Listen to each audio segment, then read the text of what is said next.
All right. So the first question is from Sajan. He didn't get to ask his question last week. So go ahead, Sajan. Dandavats Maharaj, can you hear me? Yes.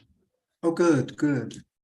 So my question is about the Harinam Seva, which originally, in accordance with Mahaprabhu's dispensation of it, so graciously, was Param Vijayate Sri Krishna Sankirtanam.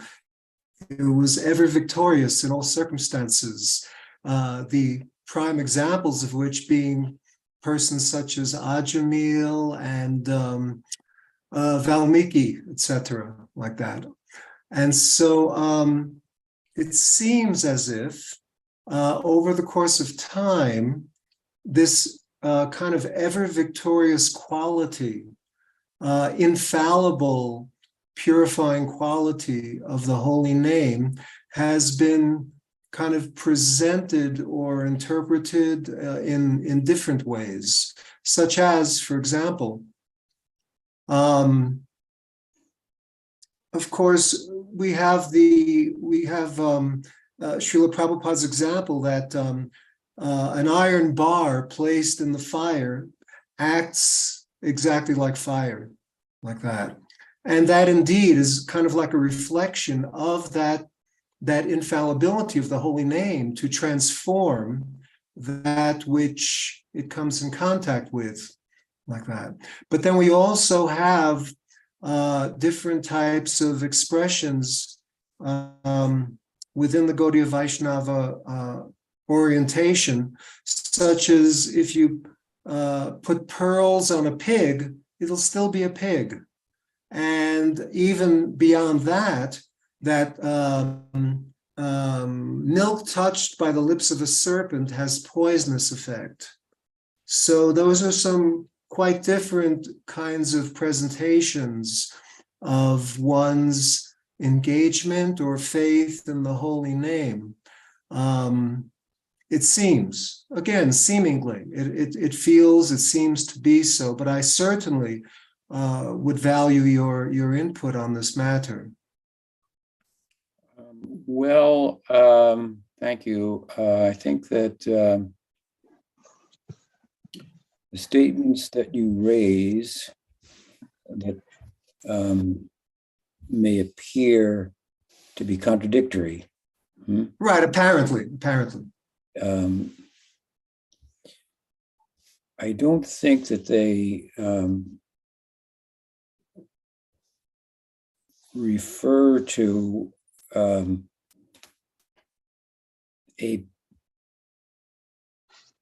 power, if you will, to diminish, that has the capacity to diminish the efficacy of chanting.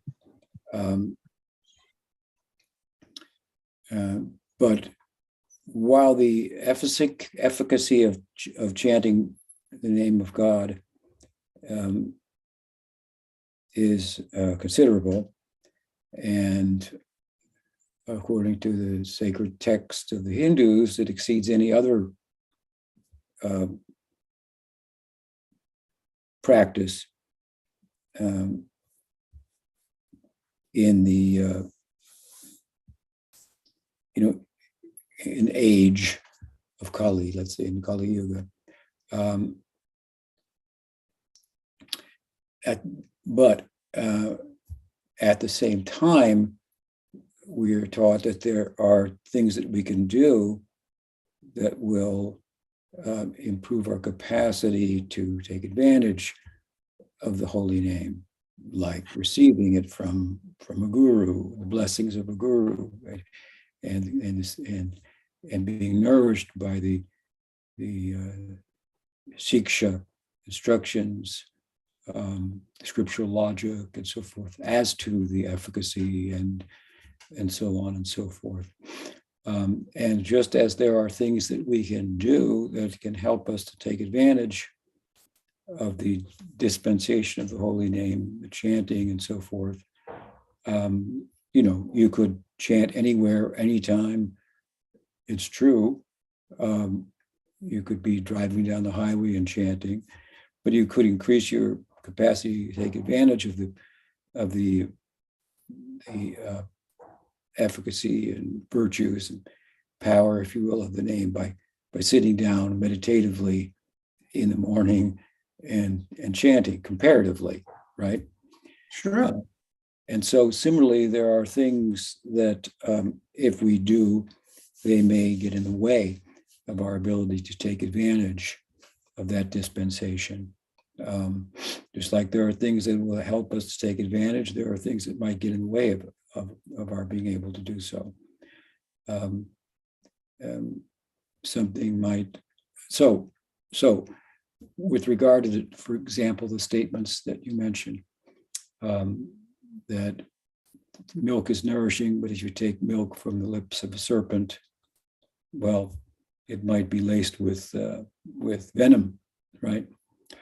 But this statement is not a statement, is a statement that refers to, in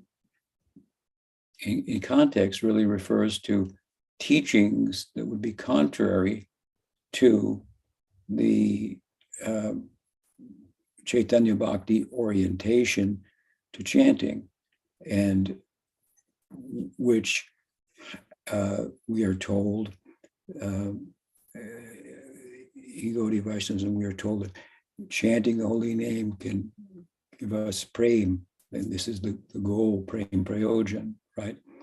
Whereas if we hear teachings that are contrary to that, for example, by those who also chant, let's say someone chants for the to attain the ideal of merging into Brahman, sayuja mukti. So if we hear teachings that advocate this as the goal, comparatively, then we're not going to get the underlying philosophical, logical support for the fullest efficacy of the holy name. Now, the Gaudiyas speak strongly about the idea, for example, of sayuja mukti in comparison to prem bhakti, as if it is undesirable. And it is from the point of view of Gaudiya Vaishnavism. It may be desirable for others, but for those who've come under the shelter of Chaitanya Mahaprabhu, it's a loss. There's no opportunity for service there, and so on and so forth. So if we were to hear from such, a sadhu, it would undermine our capacity to pursue. It could prem bhakti. So I think that that's pretty reasonable. It doesn't, the statement in itself, as I say, doesn't contradict all that is said about the virtues of the holy name. So I think you have to look at those kind of statements along those lines. I don't think there's any statement that contradicts overtly that the holy name has power. It has, it is Krishna himself. It's filled with all of his shaktis and so on and so forth. These statements are there. But again, relatively speaking, there are things that we can do to better take advantage of that, or be disadvantaged from taking advantage of that. That's the way I would look at those statements. So in that in that context, it seems as if what you just said about that the power of the holy name is never itself diminished at any time, yet our capacity to take advantage of its full benefits, that is can be diminished. So would that, I would assume that would refer to Srila Bhaktivinoda Thakur's presentation of 10 offenses to the holy name, that in no way implied a diminishing of the power of the holy name, but rather our capacity to take advantage of it. Those 10 ways would diminish our capacity. Yeah. I mean, the holy name is Krishna. So can you offend Krishna? Yeah, it's possible. So what will the result be if you offend Krishna? That's different. That's not like, that doesn't take away from the power of Krishna, who he is. If you offend him, he still remains as powerful, as capable, merciful, and so forth. But if you offend him, he's going to react differently. He says that himself. As people approach me, well, I reciprocate accordingly. If Krishna is all powerful, but then you meet someone who teaches he's only a temporal, Krishna is a temporal manifestation of impersonal Brahman and is not eternal in form or name, well, that doesn't change the fact that Krishna is eternal in form and name, but it may, take away from our capacity to take advantage of that and understand that and realize that truth about him. And offenses to the holy name are just that, offenses. Offenses don't take away from the power of the name. Offenses are kind of like things that we damage our capacity to take advantage. Something wonderful has come before us, and we think less of it than what it is. We dismiss it, and so forth. Right. That's what I thought. Thank you so much, Maharaj. Okay. Thank you for the question. Next question. Okay. Next question is from Sadhvi. Okay. Dandavats Guru Maharaj. My question is about, I have heard a lecture of yours, how you speak, that in order to reach the third level, like the Trinada Pisunishana from Siksastakam, we cannot just imitate it, just suddenly become tolerant, patient, like humble, etc. But first, it coming the second verse where we are to repent, that we have no taste for the holy name. I just wanted to know a little bit more about this mood of repentance. It is coming because, we just start feeling that we really miss to have taste to the holy name, and we start to crave for it. What exactly happens? A little bit, if you can speak about it. Yeah, the verse is positive, actually. Caitanya Mahaprabhu says there are many names. The names are full of your Shaktis. And there are no rules for chanting them. There are rules for meditation. One of the rules for meditation is it has to be done in a sitting posture, according to the Vedanta Sutra. But Mahaprabhu says, smaranam nakala etadishi. He's talking about smaranam of the name. So meditation on the name. He says there are no hard and fast rules. You could walk while doing so, for example. So again, it's powerful. On the one hand, it's it takes one to, it's a post-liberated reality. And at the same time, it's extraordinarily merciful. So on two ends of the spectrum, right? It goes so high and it extends itself so low to reach to us, to make itself available to us in whatever condition we may find ourselves. So then Mahaprabhu says, but he's giving good reason why it should be, I should pay attention, why I should be, give my all to this. But embarrassingly, if you will, I'm not, in spite of this theology and philosophy, I'm not, such is my condition. It's lamentable. It's lamentable. And so with some healthy sense of remorse, I apply myself to the best of my ability, with prayerfully, with the hope that those things that are getting in my way of appreciating that, those distractions, those false values that I have attached myself to and I pursue, that's what the meaning of anartha is, a false value, that, even though I can say to you they're false value, that I can actually see through them. And the name and its virtues, taste for it, and so forth will come. So it's a healthy kind of remorse that he speaks about. Is acknowledging just the plight of the sadhaka. I've heard all this. I know it's true according to my reasoning capacity and to my experience of my guru. This is alive, this possibility, and so forth. And here's the philosophy and the theology to support it. But the reality is I'm not attracted. But nonetheless, to underscore again the grace of Nam, it stays with me. He stays with me anyway. I mean, as long as I keep chanting. So it's kind of I should keep chanting even though I'm not attracted. I should be. I'm not. Even though I have other distractions and so forth. I shouldn't think I'll do something else that they'll go away. I'll wait for they'll go away, then I'll chant. No, I'll chant. And the chanting will in due course, clear the path. The path is full of obstructions, so they need to be cleared. So there's just kind of a healthy remorse there, and it is an appeal to really to have a taste. In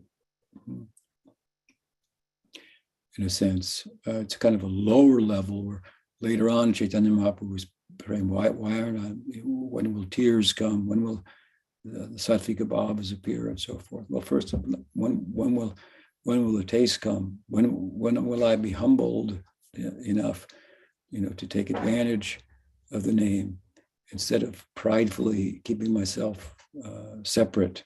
I'm his part and parcel. I'm not separate. I'm a dependent upon him, but I keep myself. I think of myself. So this is kind of the pride, if you will, that is getting in the way. So something like that. It's a very beautiful verse, and I have explained it in that way, that it's kind of a precursor to the humility that Chaitanya Mahaprabhu speaks of in the third verse, which is kind of like you're entering into a stage of the practice there where the principle and arthas are cleared away in the third verse, and then this natural humility has come, and this tolerance and so forth. We lack that in the prior stage where our bhajan is not steady and we're distracted and so forth. But still we hang on to the name for the reasons that the verse explains. And we wonder, we're in awe at the fact that despite, I offer you a wonderful thing, you kind of go, well, maybe, I'll take advantage of it. Still, I keep offering it to you. Still, I keep offering it to you. Instead of saying, okay, I offered it, you didn't really show you enough that you wanted, I'll give it to somebody else. The name keeps giving it, stays with us, regardless. So that is then kind of like the further impetus. It's great, it's powerful. You can chant any time and place. I'm not attracted, but still the name stays with me. I mean, hopefully the name stays. I keep chanting. I should. He's willing to stay with me in that condition, which is like, if I think about that, that's extraordinary. And I don't know. I kind of look at it as kind of an embarrassing stage, if you will, but a stage in which I have to think, am I a hypocrite? Do I really believe in these things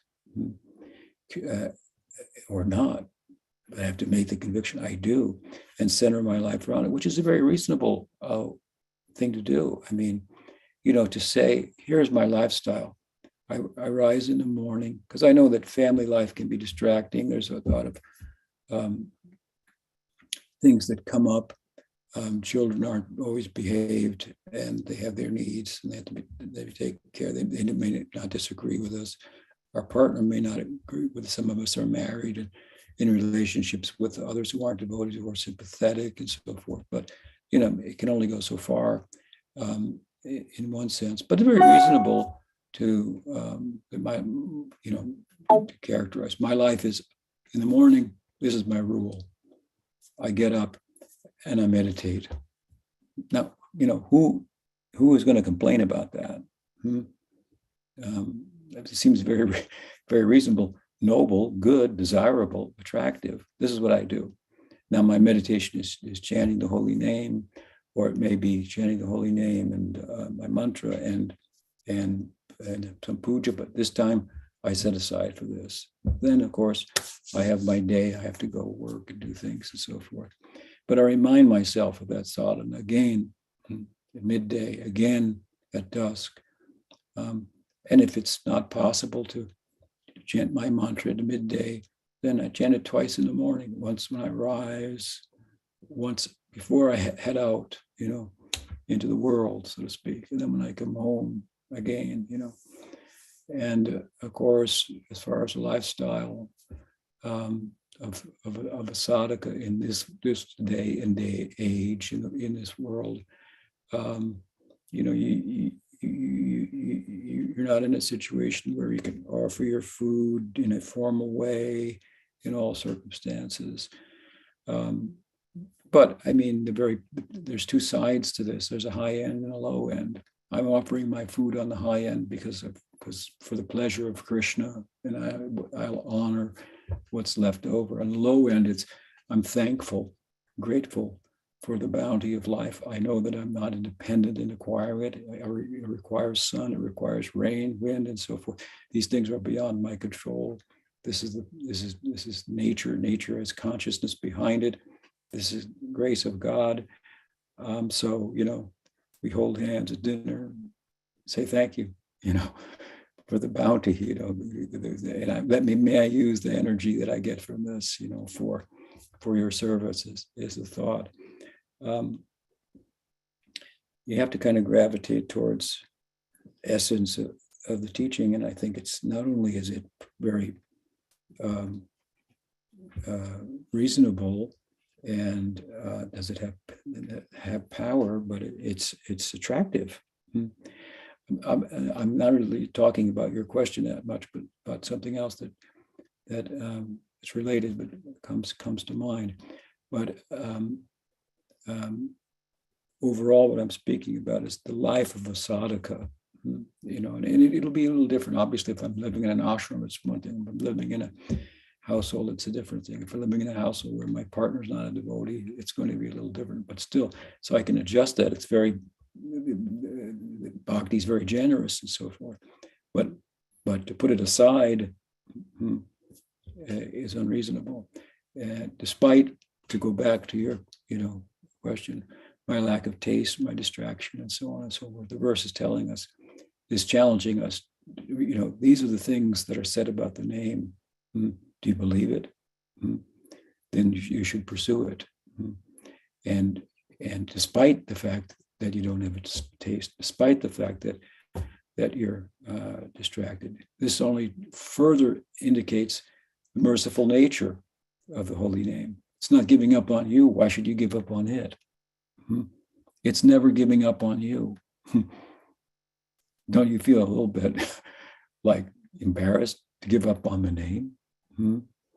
Okay, you can't chant 32 rounds, chant 16 rounds then.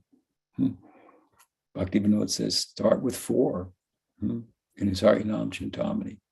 Develop from there.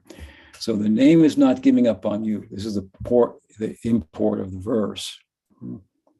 So the challenge is, why should you give up on the name? Be patient. Be patient. And persevere and adjust in such a way that, works for you practically. You can't get way out of balance in earlier stages of life and family life and so forth, where there are other obligations and so on. But the malleable or the flexible nature of bhakti, if properly understood, I mean, it doesn't compare to yoga sadhana or the Gyan Marg,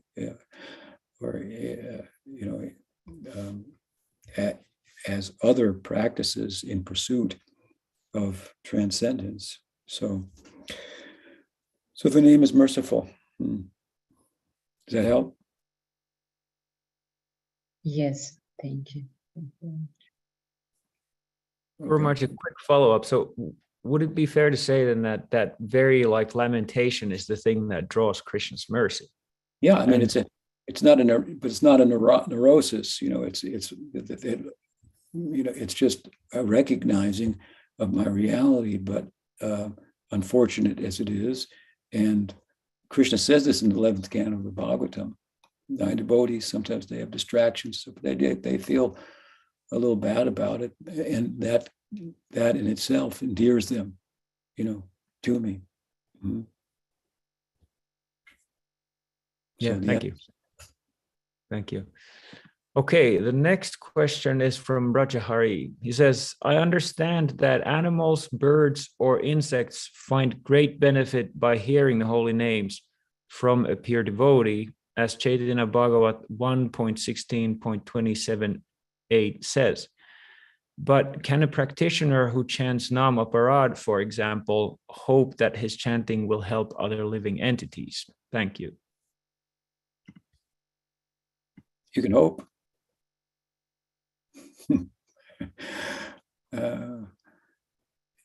Yeah, it would seem to me that if you're chanting and hope that the chanting will benefit other living entities, you might be feeling some benefit in it yourself, or if not, you might be hoping that you might benefit from it. Of course, you might think, I know philosophically I'm benefiting from this, although I don't feel it practically. I hope that philosophically speaking, the other species will benefit from it as well. But I mean, that said, there's a stage, as Bhaktivinoda Thakur speaks about it, in which we're chanting, that we may be committing offenses. And that stage, it's not that the name is offensive, but you may be making offenses to the name. So the question is, if I'm making offenses to the name and chanting, will that chanting have benefit? Well, the name is the name. You may offend it, but the animals aren't. The mosquitoes aren't. So your ability to take advantage of it is being obstructed by, the offenses that you're committing. But those other species you speak about, they're not committing the offenses. The question is, are you uttering the actual name? Well, you're uttering the syllables of the name. I think that the effect, the pure effect of the name, which is prem, you're not experiencing. Of course, they're not going to experience it either, but they're going to experience something from it. Now, I should say for a moment here, with regard to offenses to chanting the holy name,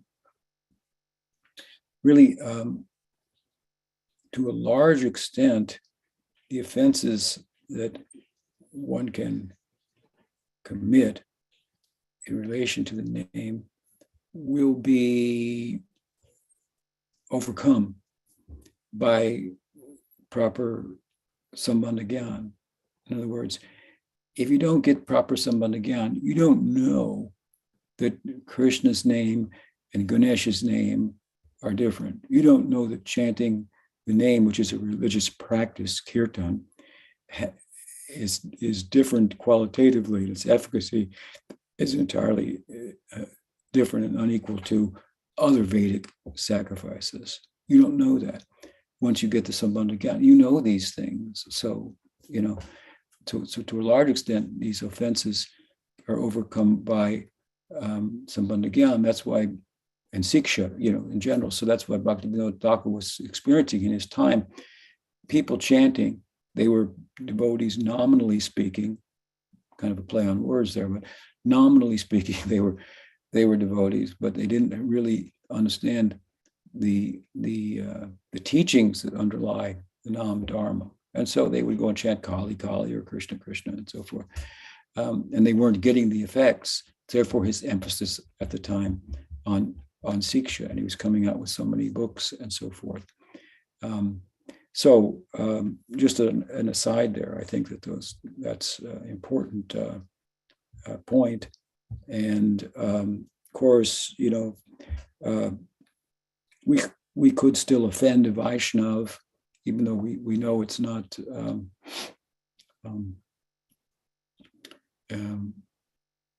or the guru. These are two offenses. We could disobey the guru or ignore the guru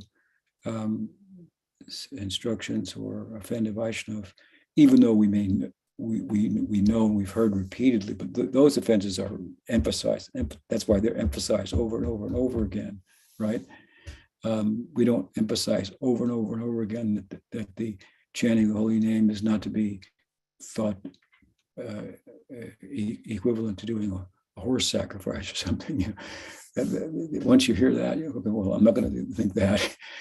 And of course, we're not doing horse sacrifices either, but in the Varnashram, they might do that. Anyway, so for the most part, I say the Sambandha Gyan will do away with our committing offenses.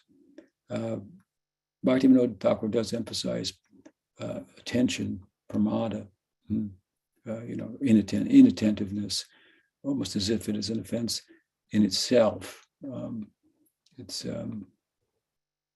Which is a little bit novel on his part, but I think that he makes a good point by emphasizing that not being attentive to the chanting is going to give rise to offenses, because it means you're not going to be attentive to the underlying teachings that I'm talking about, that of Nam Dharma. So that's one way to be attentive to what the teachings are. And so, otherwise, there may be distractions while chanting, because the mind is hard to control, like the wind, as Arjuna said. And Krishna says, "I agree," but it's possible by detachment and practice. Detachment means, well, what are the things that you're attached to that come up in your mind that get in the way of chanting? That's why I say, if you want to overcome inattentive chanting, chant with the heart. Chant prayerfully from the heart, because what's on your heart, that's what's going to be on your mind. And then when you pray, it's pretty typical that the things that you need to give up or back away from come to mind. So as you let go of them on the one hand, and you practice chanting on the other hand, then this inattentiveness that Arjuna speaks about in the Gita, controlling the mind, difficult like controlling the wind, it becomes possible, Krishna says. These are the two things, by detachment and practice. So by letting go on the one side, and on the positive side, by the practice, gradually.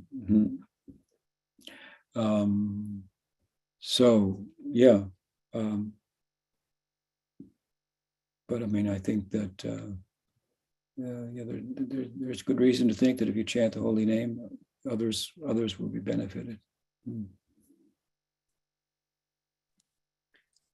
Thank you very much. I would like to share a short anecdote that you once, years ago, told me about a similar question. I was driving the Audarya truck, running errands or something, and I hit like a baby deer, like a fawn, and it died on the street or the road, but I was chanting to it when it died. And so I was very disturbed by the whole thing. And so I came back to Audarya and I asked you, like, if I chant Namaparad, what happened to that deer? And you said very emphatically, like, he or she will get human birth. And so I was very happy about that. And anyway, that's what you said at that point. So I just wanted to share it with you. Yeah. And you weren't making any offenses to the name at the time, were you? No, I wasn't thinking about Shiva or, the horse sacrifices. You weren't offending your guru or anything. You weren't making an offense. So you were chanting without making an offense. Nice. All right. So moving on. Next question is from Krishna Das. Dandavats, good morning, Guru Maharaj. Good morning. I was wondering if you could speak on the Gaudiya Vaishnava conception of Brahma-gayatri and kind of how it relates to Radha-dasyam. I was reading Srila Sridhara Maharaja's commentary on it recently, and I was kind of having some difficulty fully understanding kind of how he gets to the conclusion where he says that it's pointing to Radha-dasyam. And I guess in relation to that, I was also wondering, for one whose ideal is sakhya-rasa, how would they such a person think of that mantra? What would their conception be?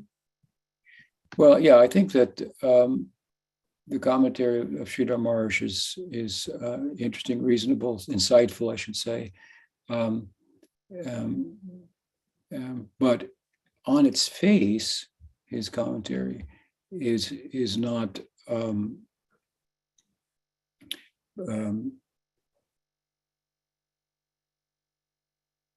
saying that this mantra leads to Radha-dasyam only. But it could be taken in that way. And if that's your ideal, then based on the grammatical analysis that he's given, you have full license to go there. But it's not mandating it, the grammatical explanation. Now, before I go further on that, I will mention to you that the principal exponent of the significance, meaning, implications of Brahma-gayatri in Gaudiya Vaishnavism is Jiva Goswami. In that, in his Sandarbhas, Jiva Goswami and Tattva Sandarbha, and later in the Paramatma Sandarbha, he gives an explanation of Brahma-gayatri. And there he makes clear that this Brahma-gayatri is a mantra that petitions Bhagwan, the primal Godhead, not Surya or this or that. People have many different conceptions about it that fall short of, to use Sridhar Maharaj's term, full-fledged theism. So Jiva Goswami explains it in that way. And of course, in doing so, he also cites from the Guru Purana, Gayatri Bhashya Rupo. So Gayatri Bhashya Rupo. So this is a verse, a line, a pada, a line from a verse in the Guru Purana, which is extolling the virtues of the Bhagavad Purana. It says the Bhagavad Purana is the natural commentary on Vedanta Sutra. It's the Samaveda of the Vedas. It's the hymn of hymns. In other words, the Samaveda is full of hymns. It's the hymn of hymns. It is Gayatri Bhashya Rupo. So it is a commentary, the Bhagavatam, on the Gayatri mantra. So what is the meaning of the Brahma-gayatri mantra? That's there in the Bhagavatam. Now you can say that means Radha-dasyam, right? True, yeah. And of course, by Radha-dasyam here, Pujapad Sridhar Maharaj is referring to Manjari Bhav, right? Yeah, you can say that. But there are other things you can say also, right? Now, when we go directly to Sridhar Maharaj's commentary itself, he is basically saying, Bhur-bhuvasva. There are three worlds, right? The Bhur-bhuva. So we are covered by physical, mental, intellectual covering, right? So there are realms that correspond with that. There's the physical realm, there's the mental realm, celestial, there's the intellectual realm, there's the Brahma's realm. And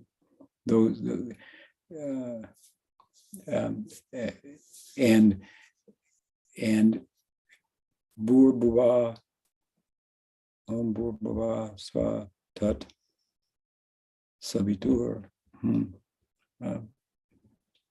Here Savitur means, but what gives light to all these realms, which are unconscious, is consciousness, and you are a unit of that. Savitur, right? Bhur-bhuva Sva Tat Savitur. So you are the light of the world. The consciousness, Krishna says in the Gita, Aparayamitasthanyam prakritim vidime puram jiva bhuta mahabaho yahidam darite jagat. After describing the basic elements of the world, earth, water, fire, air, ether, mind, but there's another energy, he says, another Shakti of mind, and it lights up the world. It's sustaining the world. So what's the light of the world? See, some people take sabitur to mean the sun, but here he says, no, it means the soul. This is the light of the world. And the sun has no light without the Atma. The Atma lights the sun. Incredible reality.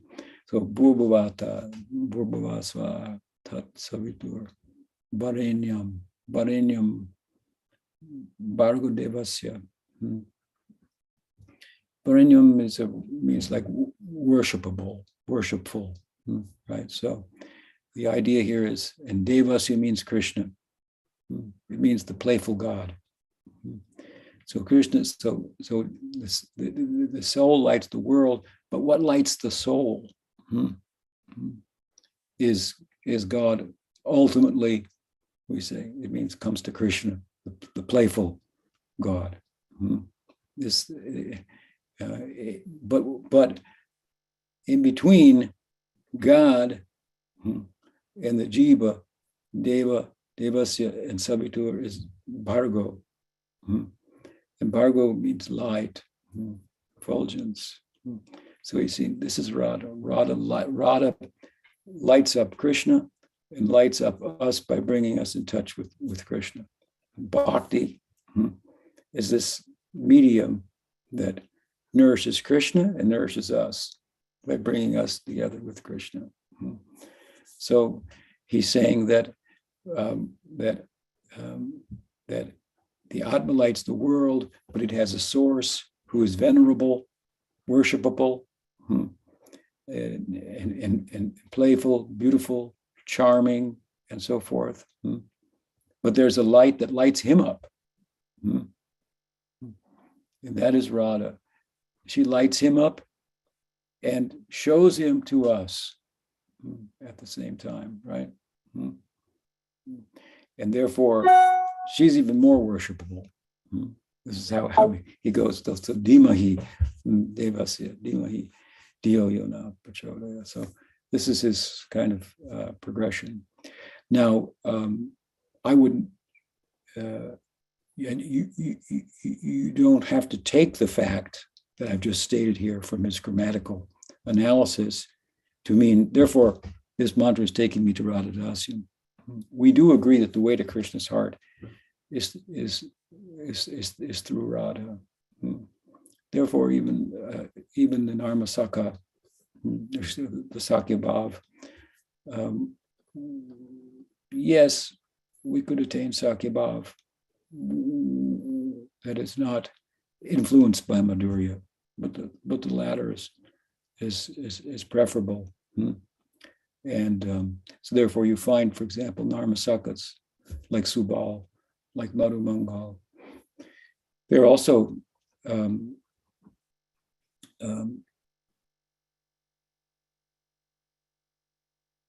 what's the word?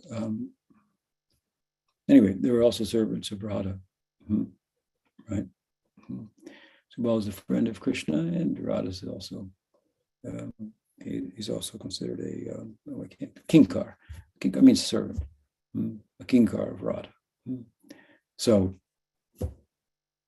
and for that matter, if our Sakya Bhav is not Narmasaka Bhav, imbued in that way with Madhurya, still the virtues of Radharani are not going to be lost on us. So she's Bhakti Devi, right? So something like that. Does that help?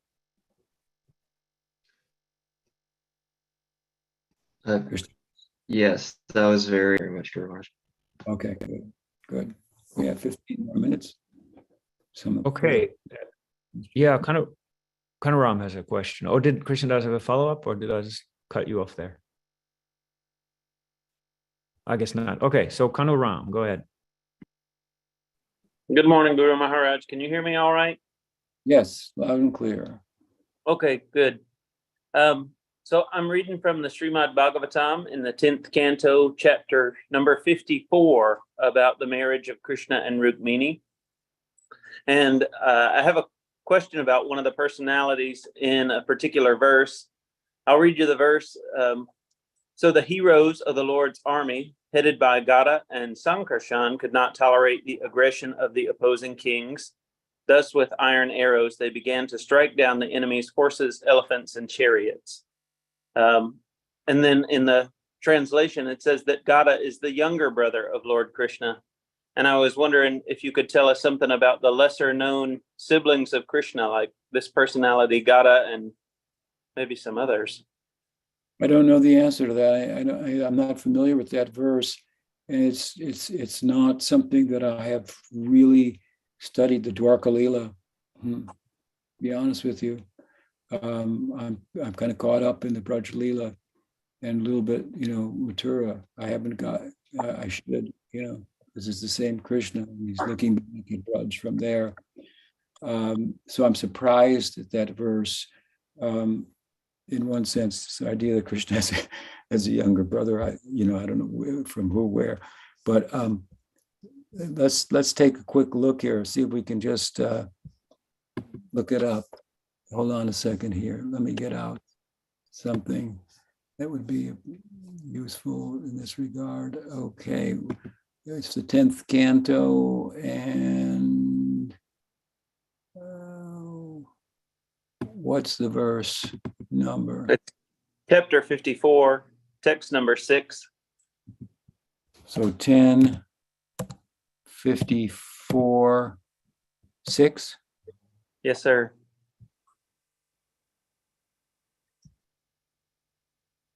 Okay, well, let's see here.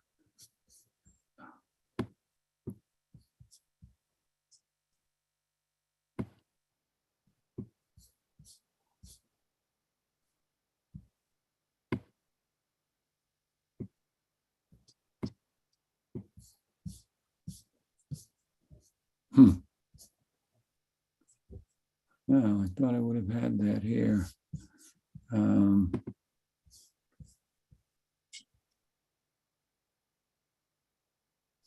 Oh, okay, here, it must be here. Hold on. Yeah, all right. Let's see if we can find it. 10:04. Be patient now.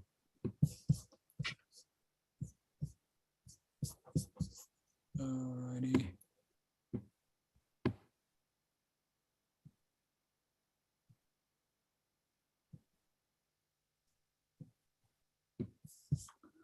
Okay, 54:6. Tesham tat vikramam vira gada sankarshanadaya. Right, okay. The heroes of the Lord's army headed by Gada and Sankarshan could not tolerate aggression of the opposing kings. Thus, with iron arrows, they began to strike. Where did you get the idea that he's the younger brother? Is that in a particular position? It comes in the. Oh, it's in the translation. This is in the translation of Sri Dayananda Maharaja's in the Bhagavatam. Gada, yes. Younger brother of Krishna. I don't know how Gada means the younger brother of Krishna in and of itself. And in the commentary, I have the commentaries here of Vishwanath Chakravarti Thakur. He doesn't mention him as a younger brother. He says, Jiva Goswami says, Gada is first mentioned because of great devotion. He was in front.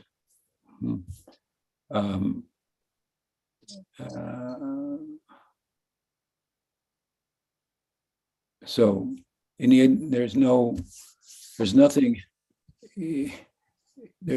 in the the word in the verse is just Gada. It doesn't say anything about being a younger brother. I don't know why he adds that or where that comes from, and it's not mentioned in any commentary. So my bewilderment about it initially shows I'm not as bewildered as I might have thought. I didn't think it was a younger brother. So I don't know. It must be maybe some editing error or something. I don't know where that comes from. Later on, I'll look in Sanatana Goswami's commentary, but I really doubt that it's there because Jiva Goswami follows him almost verbatim. So, I mean, he says Gada is mentioned because first, Jiva Goswami says, first because out of great devotion he was in front. So it's possible that reading that commentary, somebody misunderstood it and said Gada is mentioned first because of great devotion, because he was first, younger brother. But what's being said here is different. So I think there's some confusion on the part of the translator there. I think that the name is used in one of the previous chapters, referring to Krishna as the younger brother of Balaram.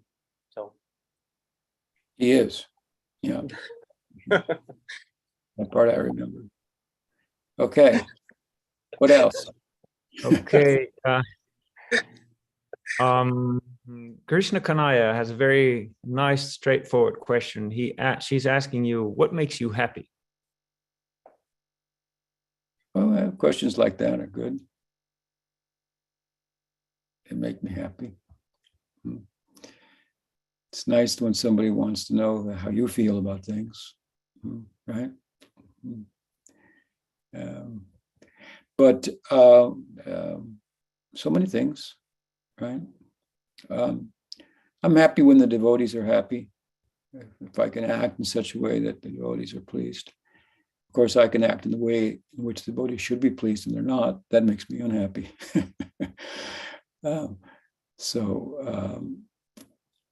For them to be happy and make me happy requires that they understand what should make them happy, I guess. But I'm just kind of rambling. I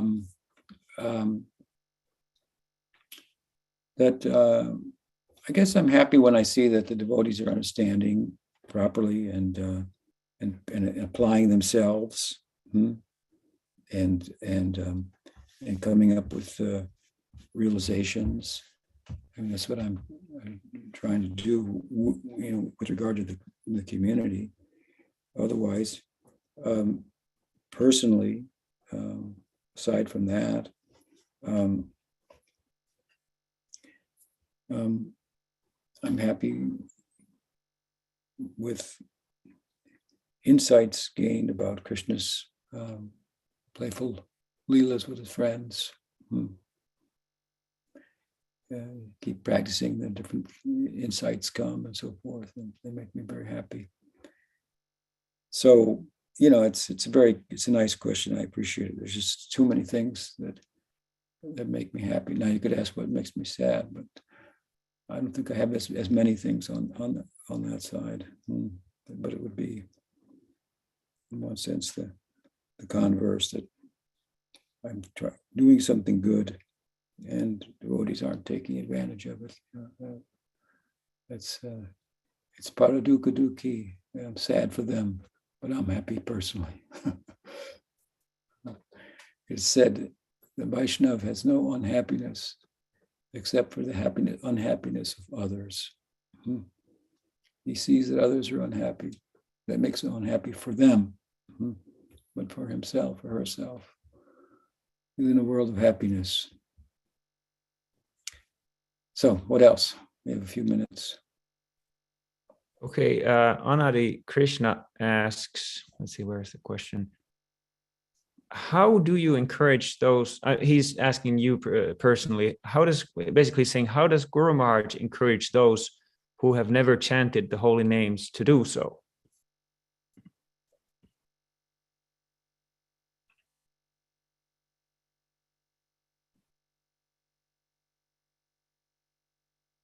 Well, I think that by speaking accurately about the virtues of the chanting, comparing it to other methods of in pursuit of self-realization, such a high ideal, I think that what encourages persons to take up the chanting, hearing about it, hearing about examples of others, and so forth. The generous nature of chanting as a practice, as we were discussing earlier. These kind of things, I would say. you want to encourage people to, I believe, at least, well, I believe, to chant based on an understanding of what it's about. I mean, you could do other things to get them to chant, Prabhupada once said, get little dolls of Hornitai and give them to people and tell them, wave incense at them and chant this mantra, Hare Krishna, all your desires will be fulfilled. He has the power to do that. My power is to put Gornitai in the hands of people like that and say that. I'll leave that to him. He had a special power coming from Nityananda Prabhu. I would, rather than something like that takes some power. You have to understand that. You can't just say, well, Prabhupada did this, so I'm going to just tell people to chant because this will happen to them, that will.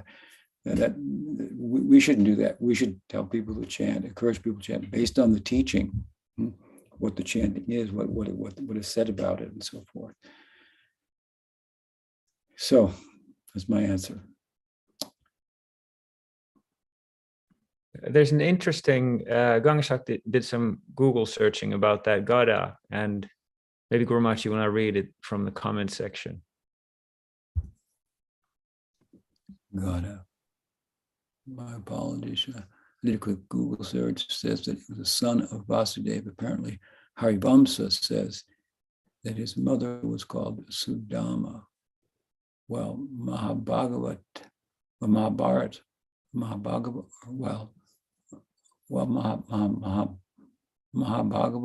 whoever that is, says, maybe she means Mahabharata, says that his mother was Rohini. Unfortunately, I didn't find proper sources. And it's possible he could be a son of Rohini. Rohini had other sons. And that way he could be considered a brother and younger. That's a possibility. Haribam soon. And Vasudev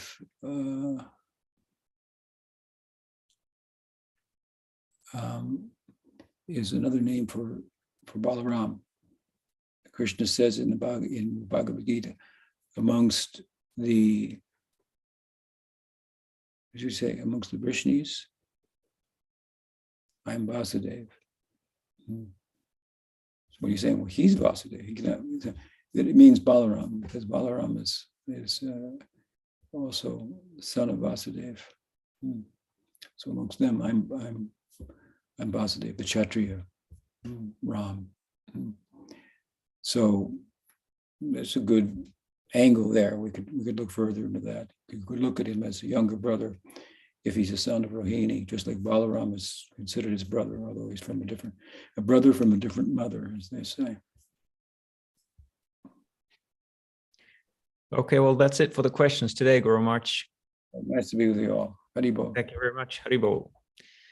And this coming week, for the what is it called, the Tattva Vivek series, I will be interviewing Mahaprabhu Chandra Das, who is a Polish devotee who came here to Audarya to help build a temple in 2007, and then he went to Madhuvan for, I think, half a year or almost a year or something to pioneer that project. And then he went back to Poland, started a business selling ukuleles. Then he became an ultra marathon runner. So this guy's a very, very colorful character. And I hope you guys can tune in and see what Mayapur has to say about all kinds of things relating to, and maybe a little bit not relating to bhakti. So I hope I meet you guys there, and otherwise we'll meet up next Sunday. Okay, take care. Haribo.